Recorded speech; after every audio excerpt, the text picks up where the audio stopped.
Good morning बच्चों। आज हम स्टार्ट कर रहे हैं पार्ट 13 बहादुर सूरज, है ना। इसमें एक बच्चे की कहानी है जो कि बहादुरी से काम करता है। ध्यान दो। बहादुर सूरज एक छोटे से बच्चे के साहस की कथा है जिसमें एक छोटा बालक एक अन्य घायल बालक को अपनी पीठ पर उठाकर उसके घर तक पहुंचाता है। उसके इस साहसिक कार्य के लिए सब उसकी प्रशंसा करते हैं ना। इसमें एक सूरज नाम के बच्चे की कहानी बताई गई है जिसमें वो भी एक छोटा बालक है और एक दूसरे छोटे बालक को वह पीठ पे उठाकर उसके घर तक पहुंचाने का काम करता है ना। तो सभी लोग उसकी प्रशंसा करते, सब उसकी तारीफ करते हैं। कुछ दिन पहले की बात है।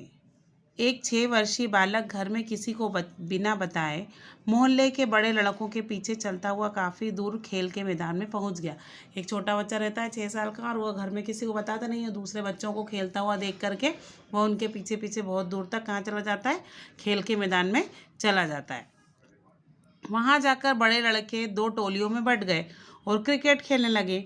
खेल का निर्णय कभी एक टीम के पक्ष में होता तो कभी दूसरी के, पर बालक को इस सब से कोई सरोकार न था कि जीत किसकी हुई और किसकी हार।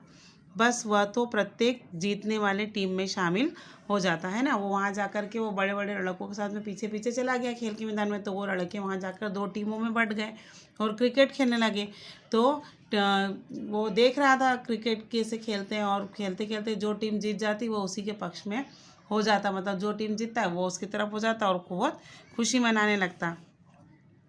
यदि कोई खिलाड़ी 1 रन बनाता तो वह खुशी से उछलने लगता, कोई चौका लगाता तो वह अपने स्थान पर उलटबाजियां खाते हुए अपनी खुशी जाहिर करता, और जब कोई खिलाड़ी छक्का लगाता तो उसकी खुशी देखते ही बनती। वह बावरा सा होकर भांगड़ा करने लगता है ना।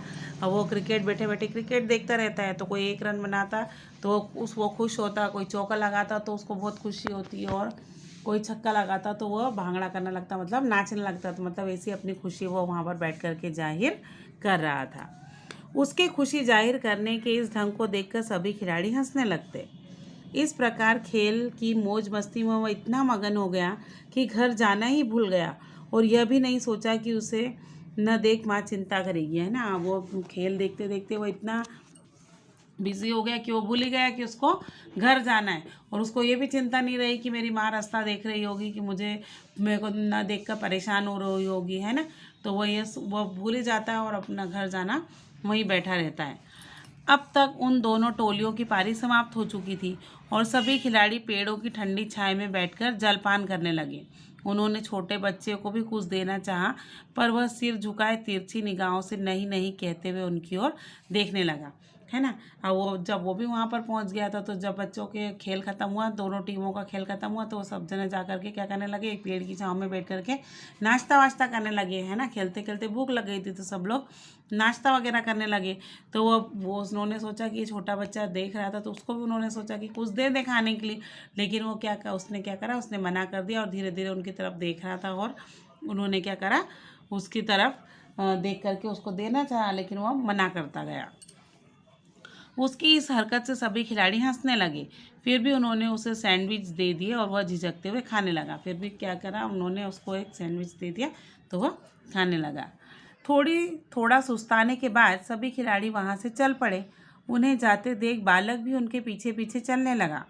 बच्चे को पीछे आता देखकर खिलाड़ियों ने उससे कहा कि वे सब तो पिक्चर देखने जा रहे हैं, इसलिए उसे घर चले जाना चाहिए, है ना। आप जब सब जने वहाँ बैठ के सब आराम कर लिया, सब ने नाश्ता पानी कर लिया, तो वो उठ करके वहाँ से जाने लगे। तो बच्चा भी उनके साथ में जाने लगा उठ करके पीछे पीछे।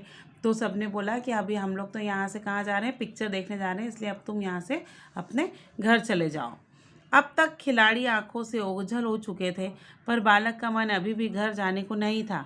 पेड़ों की ठंडी छाया में वो अभी कुछ देर और बैठना चाहता था। अब सब खिलाड़ी तो उसको बोलकर चले गए कि अब हम यहाँ से घर नहीं जा रहे, पिक्चर देखने जा रहे हैं और तुम अपने घर चले जाओ।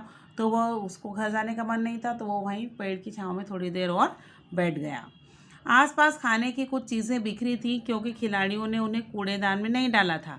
उस जूठन को देख एक आवारा कुत्ता वहाँ आया। कुत्ते को देख बालक ने कंकड़ उठाकर उसे मारा।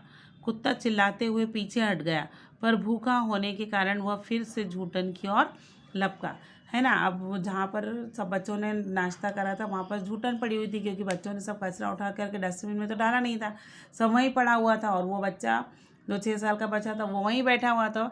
तो वो उतना वो सब खाना देख करके, जब वहाँ पे सब झूठन उठन पड़ी देख करके एक कुत्ता उस और आया, तो उसने क्या करा, एक कंकड़ उठाकर उसे मार करके वहाँ से भगाया। बालक ने फिर कंकड़ उठाया और फिर उसे मार दिया। कुत्ता एक बार फिर पीछे हट गया।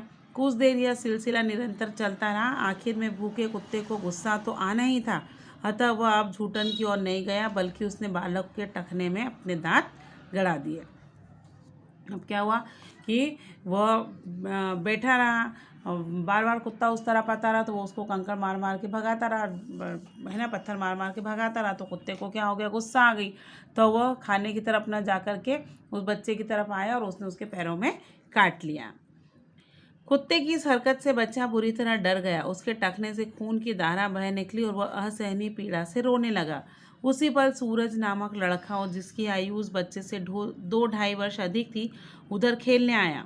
वह बच्चे की दुर्दशा देखकर घबरा गया। उसने कुत्ते को भगाने के लिए पेड़ से शाखा तोड़कर उसे मारना चाहा, पर शाखा बहुत ऊंची थी और पेड़ पर चढ़ पाना भी उसके बस के बात नहीं थी, है ना। उसने जब कुत्ते को मारकर भगाया तो कुत्ते ने उसको काट लिया।